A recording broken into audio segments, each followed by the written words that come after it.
Blog Talk Radio.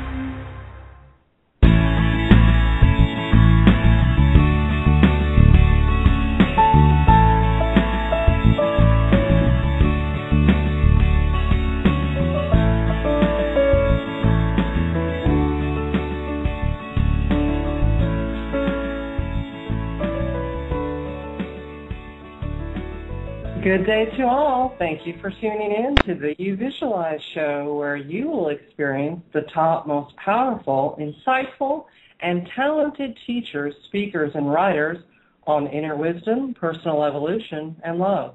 Here you will have the opportunity to learn how to create or manifest the life experience you prefer. This is your host and life transformation coach, Michelle Kraft. Welcome. If you missed the last show with Anita Morjani featuring her book, Dying to Be Me, you will find the show in the archives and can listen at your leisure. On September 13th, tune into the Uvisualeyes Show and catch the amazing interview with Jody Ambrose, the foremost authority on having more amazing sex. The Uvisualeyes Show is becoming more an exciting experience every week.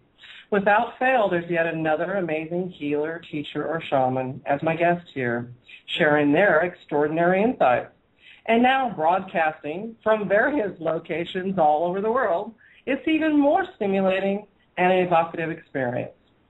Today on the Uvisualeyes Show, we will be talking with the author of the new daily inspirational book called JoyScope. Tiffany Kay is a transformational coach with a natural gift for supporting clients to achieve outstanding results in both their personal and professional lives. She has a unique ability to inspire clients to perceive situations very differently and so change their way of thinking and fast track through challenging issues. But working with Tiffany goes beyond just handling problems and issues. Tiffany helps clients to transcend their own self-limitations and expectations so they can achieve more than they ever thought possible. All of Tiffany's clients have one thing in common. They want to feel inspired about themselves, about their lives, about their careers, and about their relationships. They may be at crossroads, facing a challenge, or just want to take everything to the next level. But underpinning all of that is a quest or desire to improve the quality of their life experiences and to feel happier, calmer, and more in control.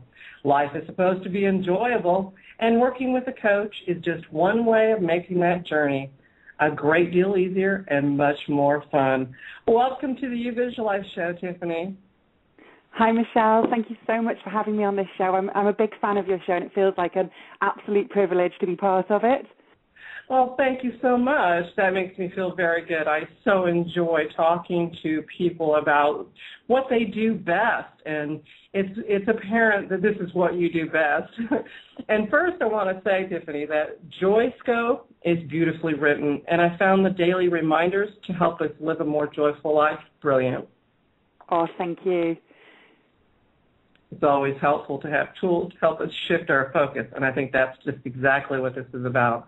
So, Tiffany, I would love our listeners to hear how JoyScope came to be.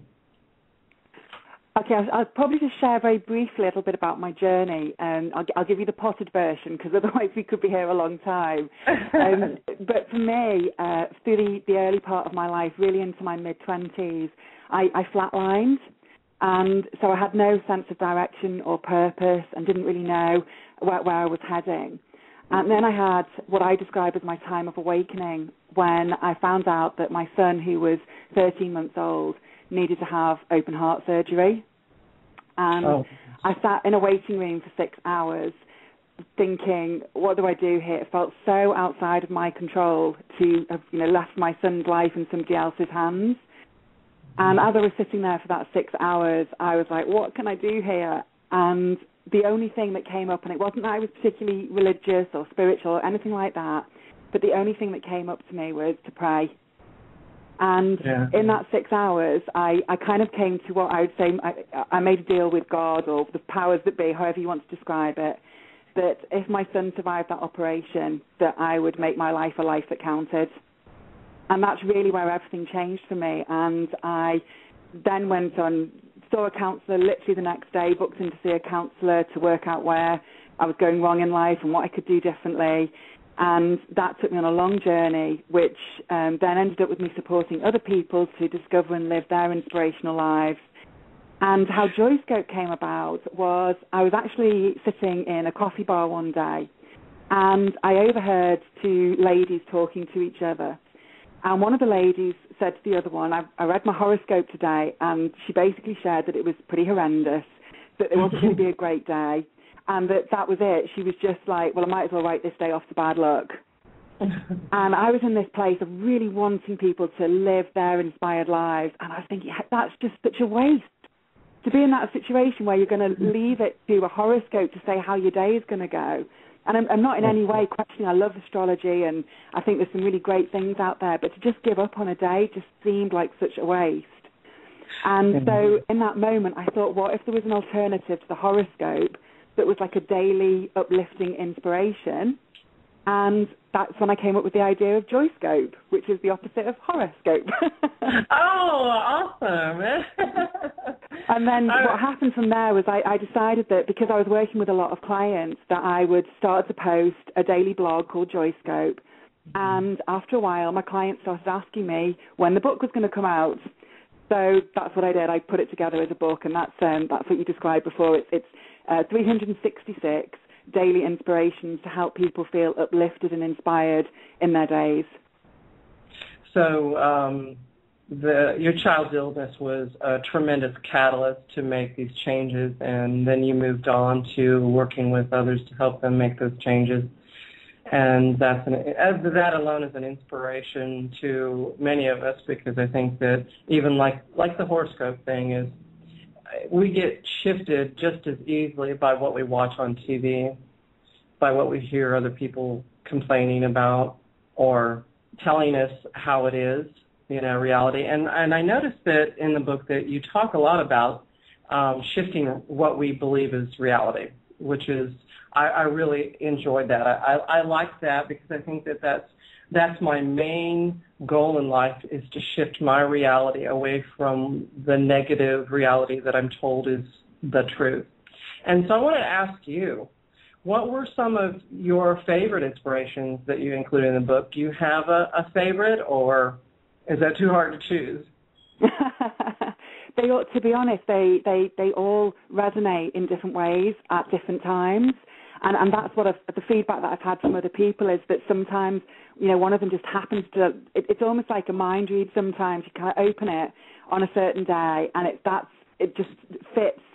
Fits exactly with the things that you've been thinking about and running through your mind.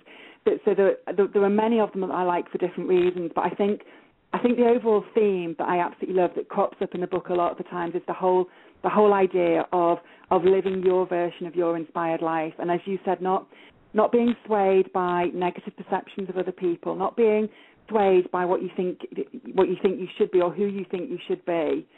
Just to really get into a place of living your life your way, because there isn't any other way. We can read certain things, we can be inspired by certain things, we can be influenced in a less positive way by things on the news or whatever. But at the end of the day, that's what I really wanted to get across in this book, is that the way we live our lives is absolutely down to us. And what you were just saying about the perceptual shift, so that the reality of life and seeing it differently, that's what is so important, is to realize that we only see a fraction of life experiences, and therefore when we expand that, we call it our map. When we expand our map to take in more information, we open up to new possibilities and opportunities. And there's quite a few pieces in JoyScope that really hint at that, about how we can shift our perception and open our minds so that we can take in more and we can live in that place of pure possibility. Definitely, and I think that when you read a daily affirmation book, and especially a good one like JoyScope, it can, you can get caught up in so much that's going on around you. But if you have this daily regimen of picking up something like JoyScope and having something to help you shift your focus is a tremendous help in our daily lives, because I noticed, I spent a lot of time in Europe, and because most of the time I really didn't understand the language, TV wasn't a problem.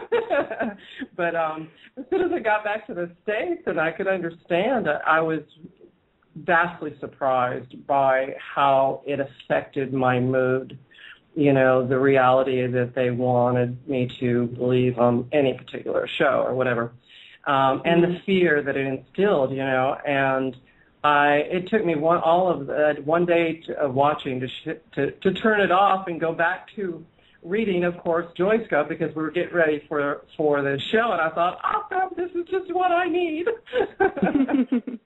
So, I really love how much you talk about throughout JoyScope about our dreams. You're reminding us to get in touch with the dreams we have for our life, and it seems to begin right on page 2, January 2nd. Yeah, that was deliberate.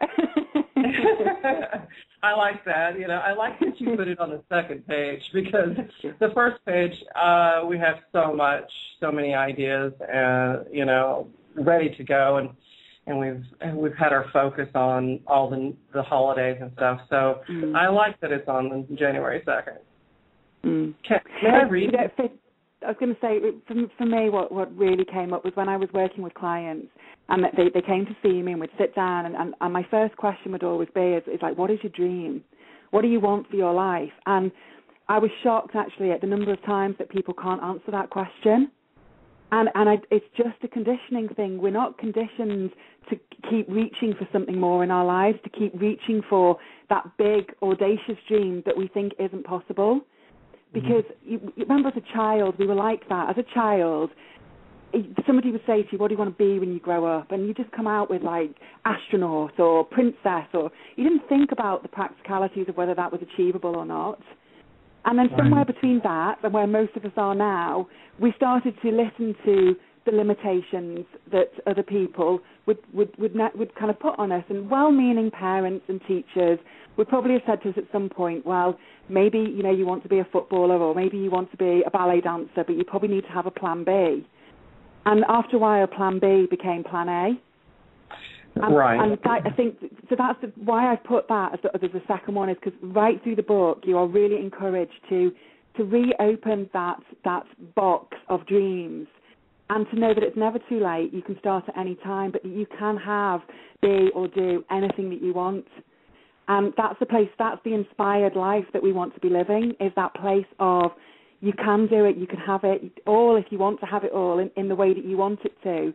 It's just a case of getting into alignment with that, rather than being too distracted and too swayed off balance by other things that might be going on, either in your life or in the lives of other people. Yeah, exactly, because we get convinced that there are more important things than dreaming.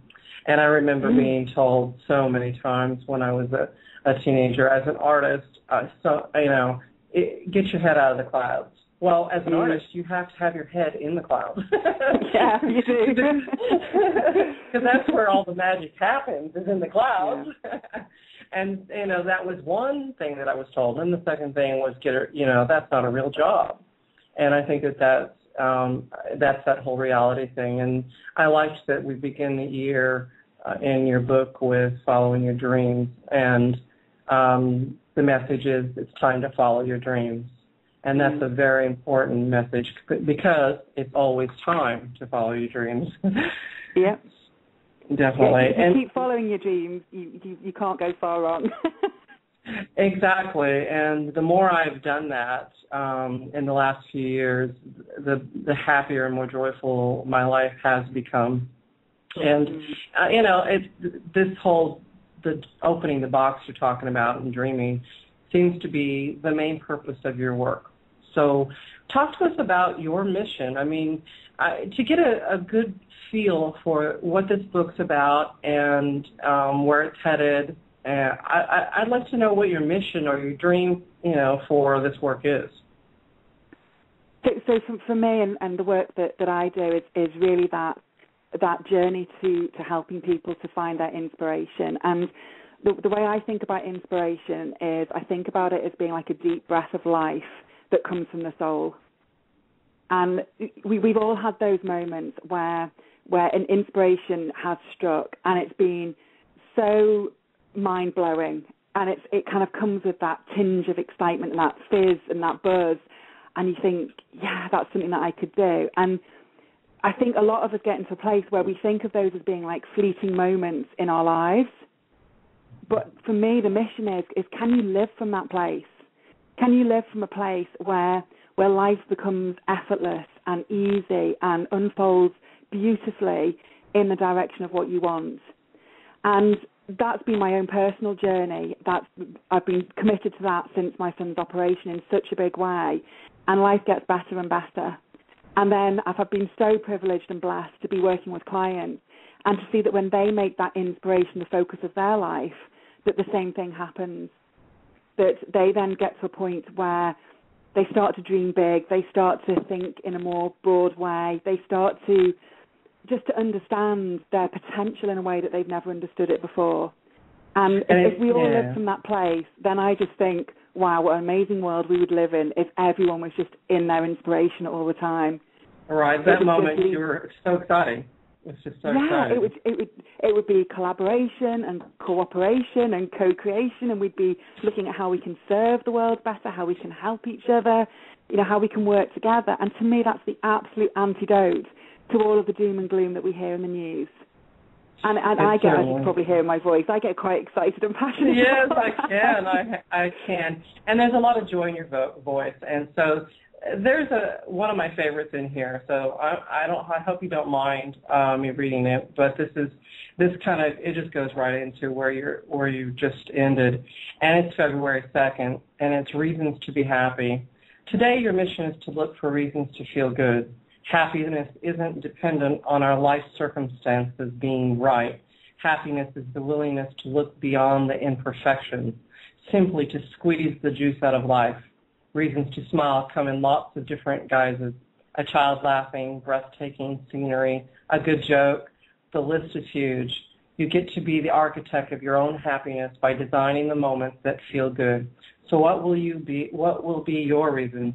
Find 1 or 10 or 100 today. Of course, the consequence of pure happiness is that you accidentally radiate smiles. Just notice how they come back to you amplified, and then you can add that to your list of reasons to be happy as well. It's my favorite. I really liked that one, and I think that's an important, inspiration there, because I hear a lot about people saying, what do I have to be happy about? What do I have to smile about? And I think that they really get lost and they forget. Yeah, I think that's so true. And particularly at the moment, we've got economical and environmental disasters. And I think everyone right now, I don't think there's anybody I've spoken to in 2012 who can say that they're having a smooth ride through life. We've got energetic shifts going on, and things are transforming in a really big way. And it's that willingness to look beyond those challenging circumstances and to notice that there's so much that is good about life. And I speak to so many people where perhaps something like they've faced redundancy or a relationship breakup or something like that. And I know it's a big ask when you're right in the middle of something, but that willingness to change your focal point and say, okay, this context or this area of my life might not be working the way I want it to right now, but I've got 3 or 4 or 5 or 10 other areas of my life that are going brilliantly right now. So I'm just going to turn away from what's not working, trust, hand it over to the universe, and put my attention where it does feel good. And then from that place, in that, as it says in the JoyScope book, from that place of happiness, to then make decisions about what comes next. And usually, more often than not, those things that were really big and life-changing challenges, those often will resolve themselves anyway, or something new will come in that you're not expecting. And that's just all about the alignment. And that's one of the core themes in the whole book, is this idea of bringing yourself into an emotional alignment with your life as it is, so that you can live from that place and you're not arguing or fighting against what's going on. Because I think all of us are now at a point where we're starting to realise that perhaps what we're experiencing right now isn't just a phase. Perhaps it is a shift where Yeah, where the things that aren't working might continue to get a bit bigger, but the things that are working and are going really well and are leading us to our life purpose, those are going to get bigger as well. And we need to learn how to be in the place of the comfortableness of some of the discomfort that goes with things not always being exactly the way we want, and not allowing that to dictate our moods day by day. And that is the challenge, and you're correct. I tell you, the things, the shifts in the tail end of 2011 and so far 2012 in my life and most people I know has just been dramatic, and it set me off in a spin for a while, and I'm starting to settle down and balance out. And so one of the things during this kind of rockiness and these shifts, or as I like to put it, deconstruction, so that things can reconstruct, is that people forget, and this is something you addressed in the book on March 4th, Sowing Seeds, and this is something that people forget is that it's true. We live in a world of opportunity where anything is possible. I don't think that people believe that anymore. I think they've lost sight of that, but it's not untrue just because we have forgotten. Exactly, yeah. And you talk about sowing seeds. Yeah, what I like about the kind of analogy of sowing seeds is that if you think about a gardener and he's out there and he's kind of sowing different seeds, he doesn't know exactly which one of those seeds are going to pop up and in what shape and what form they're going to do that. But it's having that trust and that faith that it's still worth sowing the seeds anyway. And we're a little bit the same, especially now where things are changing and we can't know for certain what's going to happen when we perhaps commit to a certain project or we commit to a relationship. We don't know for sure how that's going to turn out because the pace of life has changed so much. And we have a choice then about whether we say, well, I'm not going to sow the seeds then because it might not work out. And that's a surefire recipe for leading to the flatlining through life. Or the other thing we can say is I'm going to plant the seeds anyway and I'm going to trust that enough of it is going to bloom that it's worth my while. And then we get to stand back. And what I've noticed in my life, I don't know whether this would be the same for you, Michelle, is sometimes those seeds that I sowed a long time ago, they suddenly pop up in ways that I couldn't have expected. Exactly. So somebody, the other day I had somebody had found my business card in the bottom of their handbag that I'd given them 5 years ago. And, absolute perfect synchronicity of the timing that they then wanted to talk to me about something with some great opportunities from there. Well, 5 years ago, that seed wasn't ready to bloom. Now it is. Exactly. And there's a passage at the end of this one that we're talking about, sowing seeds, that my husband, Jerome, would absolutely love. And it says, live with pure, unwavering faith that whatever you want will happen at the perfect time in the perfect way, and you just get to stand back and watch it grow. I really love that. Live in pure, unwavering faith, and that's what he keeps telling me, as if just like the sun's going to come up. That's it. You see, faith, I think, is an interesting one because I think there's different ways that we can perceive that we're doing faith. So the pure unwavering faith is, as you just described, to me that is the one where you just completely let go and are no longer attached to the outcome or it happening in a certain way. It's just that absolute faith that the universe has got your back, you're taken care of, you're supported, and it's all going to work out. Mm-hmm. The other type of faith that I'm guilty of myself, and I've witnessed other clients, fall into a bit of a trap around this, is the faith where you're letting go for a reason. It's like you're letting go to achieve a certain outcome. So, for example, you might be thinking, well, if I let go of the need, let's take a business, for example, if I let go of the need for my business to make money this month, then I've heard that being in that alignment and letting go, that more money is going to come to me. But actually, that's not pure unwavering faith. That's still a conditional faith that something's going to happen if you behave in a certain way. Right. So the invitation in JoyScope is to really step out of that and to be in a place of, the word I like to use is surrender. So complete surrender that you've planted the seeds and that you're now going to allow the universe to do what it wants with them in the perfect way and at the perfect time, and that will be exactly what you want. And I think, I don't know about for you, Michelle, but that certainly for me has taken a lot of practice. It still does. It still trips me up where I go, yeah, I'm letting go. Really, I'm letting go. Right. Underneath it all, there's this complete attachment to something happening. Yeah, definitely, and that is a difficult task for us sometimes because there is so much influence from our beliefs mostly, but also people around us, and when you look and you perceive what's in front of you, it is a difficult task sometimes. But for me, I'm just like I when I get to the good place, it's basically I'm going to trust in the process. This universe has been doing this a long time. It knows exactly what to do. And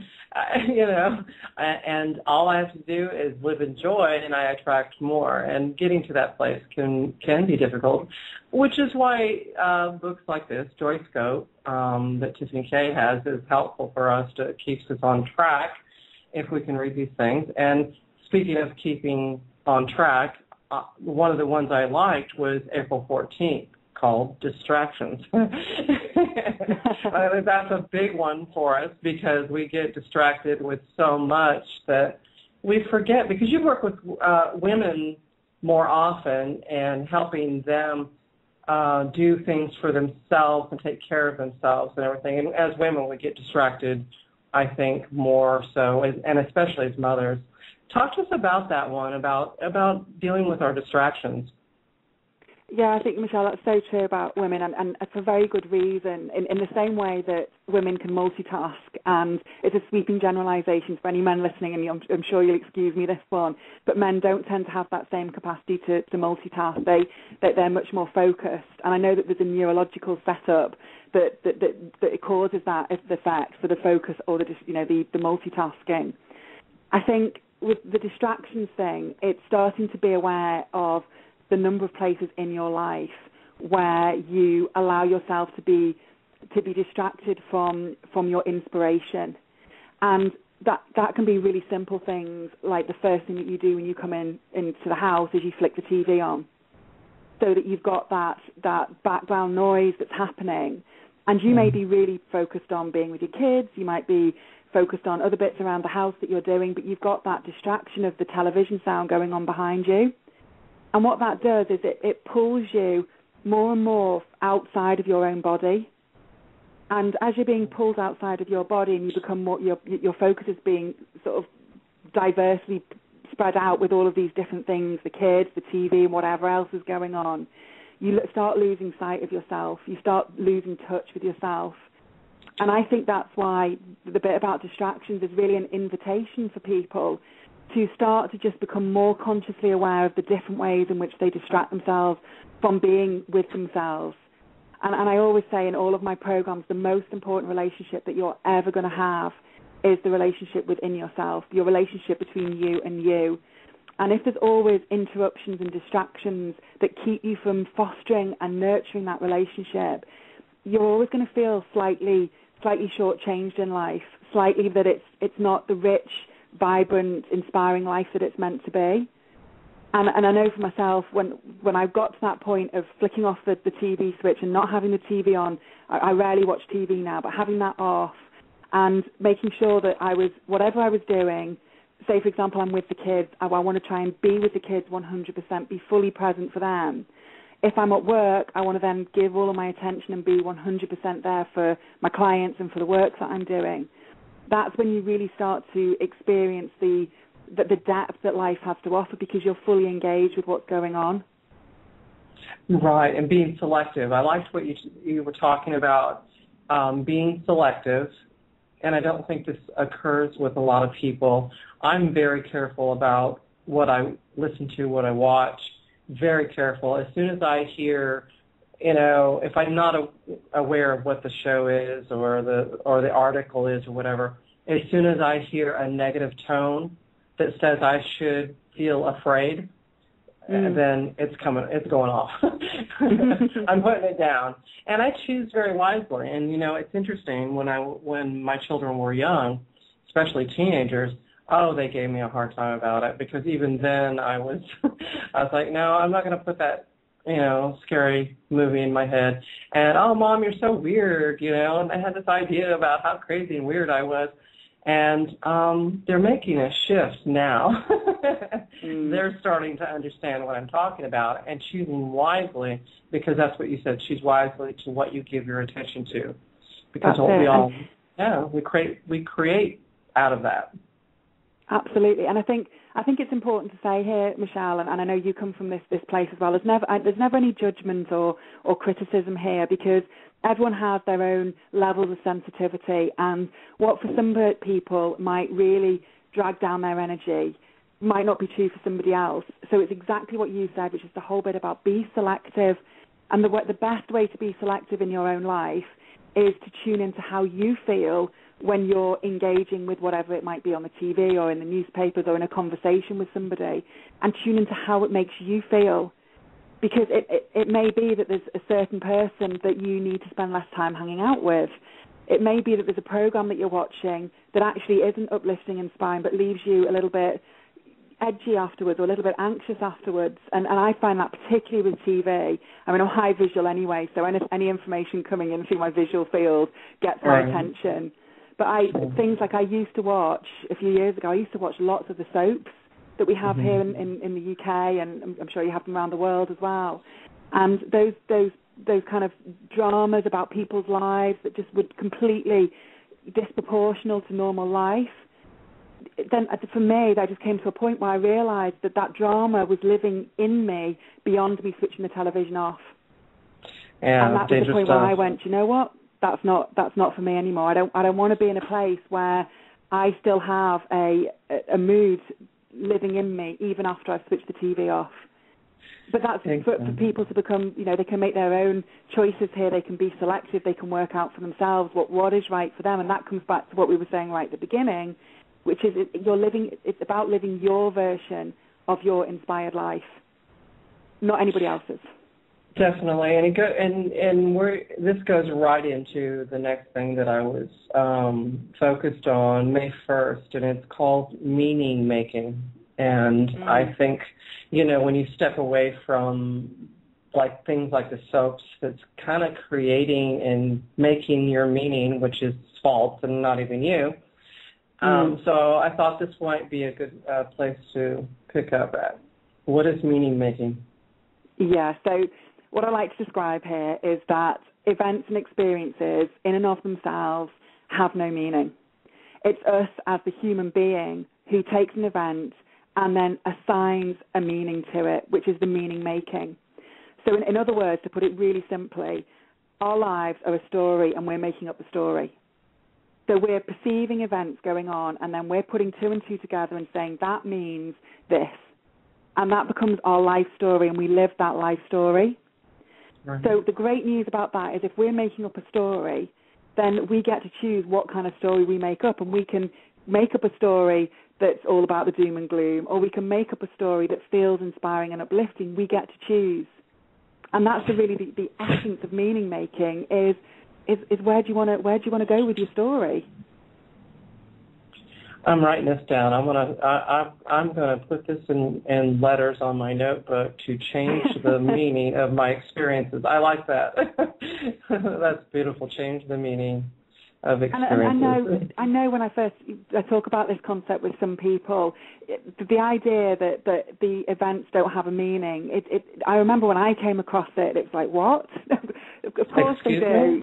That person looks at me in that way, and that means that, because that's how they always look at me when they mean that.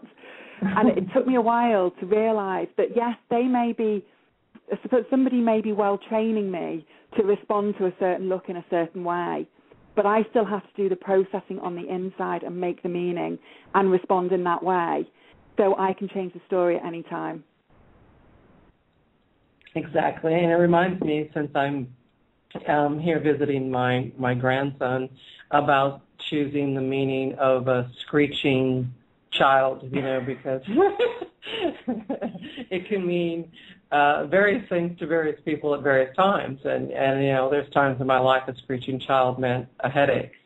And there are moments now, a screeching child to me now means joy. What's happening there? You know, what's going on with him that's making him screech rather than it's just a noise, you know. And children have such a way of being catalysts to so much, as you know, as you well know.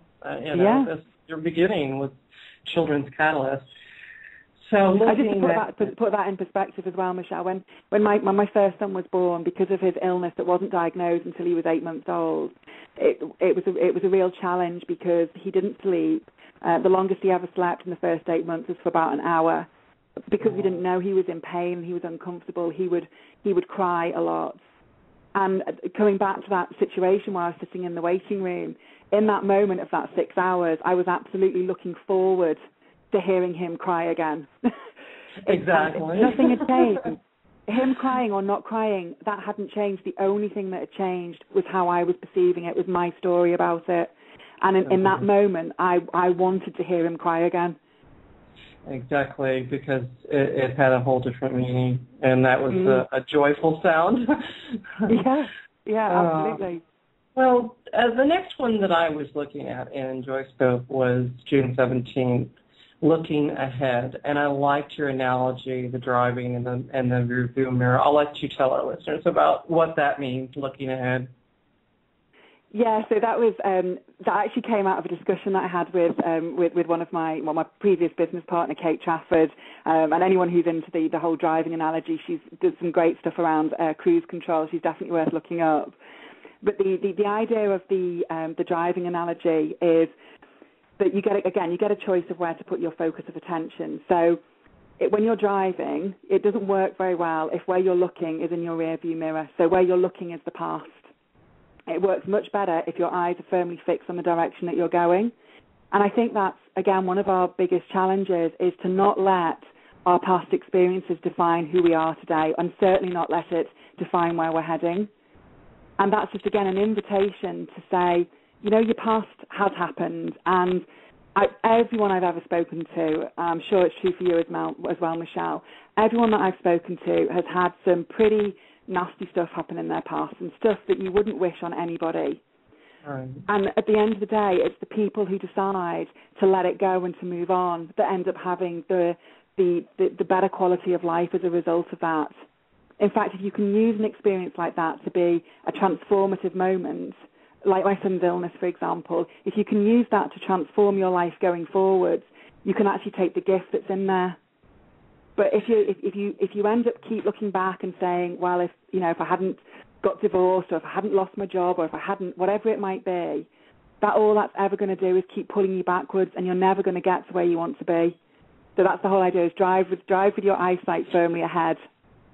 I love that analogy. That looking in the rearview mirror is looking in the past. That it's just so vivid, you know, for your understanding. We have about 5 minutes, and so I want to make sure that if there's anything you want to make sure you leave with, we have about 4 or 5 minutes to talk about that, whatever that might be. What would you like them to, you know, be left with?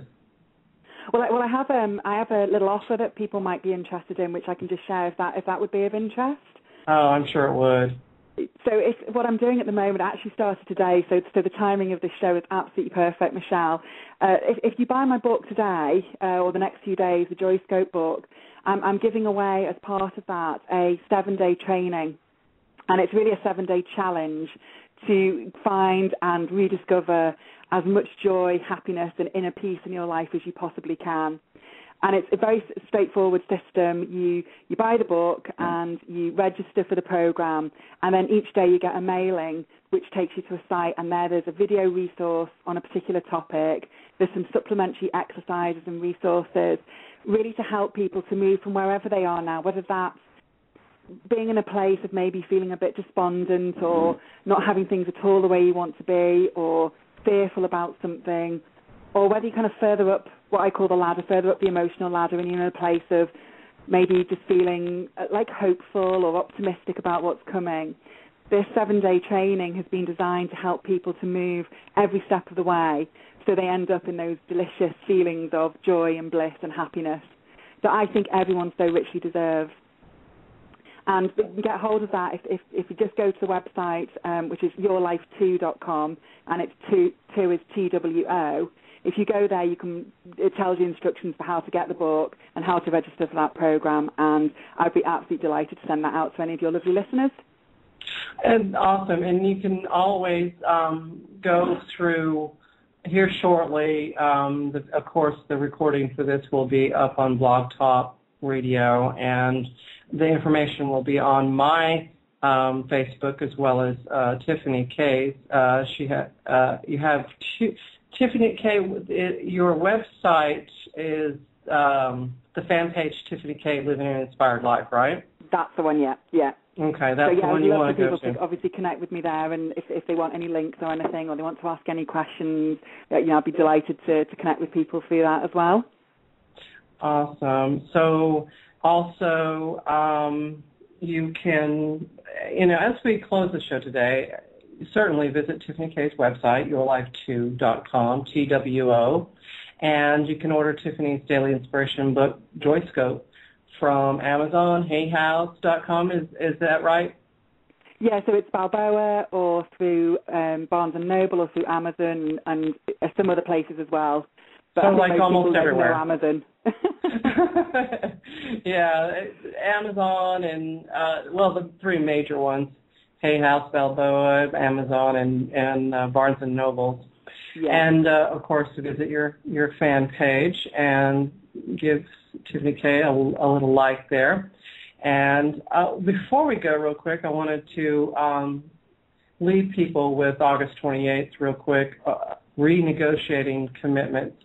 And I'm going to try to fit this in before we go. The theme for that today, August 28th, is negotiating commitments. When we live with integrity, it is natural for us to honor our commitments to other people. However, our circumstances are always changing and evolving, and it may be that a commitment you made in the past no longer works for you. When you notice that it isn't serving you, it is perfectly reasonable to renegotiate the contract. When we try to keep a promise that is no longer in our highest and best interest, we are not honoring ourselves, and that takes us out of the flow. Living with integrity is willingness to always be authentic and honest. It is trusting that if the decision you change something is right for you, it has to be right for the other person. Sometimes when we speak up and uncommit, we actually give the other person the gift of finding a solution that is a much better match for them. It is okay to change your commitments, and I like this part. Permission is granted. That's awesome. Sometimes that's all we need. Someone to tell us. I think that one it's good to hear it read back to me. I think that was for me today. I thought that was a perfect one since it was August. It's the August 28th one. So, Tiffany, I thoroughly enjoyed JoyScope, and I highly recommend that all of you make it part of your daily spiritual regimen. Also, please visit my website where you can learn more on how to manifest the reality you prefer using the tools provided, such as personalized visualizing videos that I design and produce starring you, as well as articles, resources, and life transformation coaching with me online and in person. Tiffany, your words of inspiration in JoyScope are brilliant and effective. Thank you so much for sharing them with us and being here today. Oh, thank you so much, Michelle. I've so enjoyed it. You're welcome. I'm going to play your ad, and then we'll be done with the show today. Hi, Tiffany Kay here, transformational coach and the creator of Your Life Too. Women are really good at putting the needs of others before themselves. It means that many have lost sight of their dreams and don't know what they want. This is a time of awakening. We are being called to find our purpose and passion and to make our unique contribution to the world. And it all starts with taking back your life. Your Life Too is a home study and online coaching program for women who are feeling stuck or facing big changes. You will discover a 5-step formula that helps you to create the kind of life you would really like to have. It's a life full of passion and fun. It's a life where you get to make up the rules. It's a life of choice. It's an inspired life. For more information, visit the website at yourlife2.com. It's your life. It's your time. Make it count. Thank you for listening. This has been your energy healer, life transformation coach, and host of the Uvisualeyes Show, Shal Craft. Until next time, happy manifesting and have a sweet day.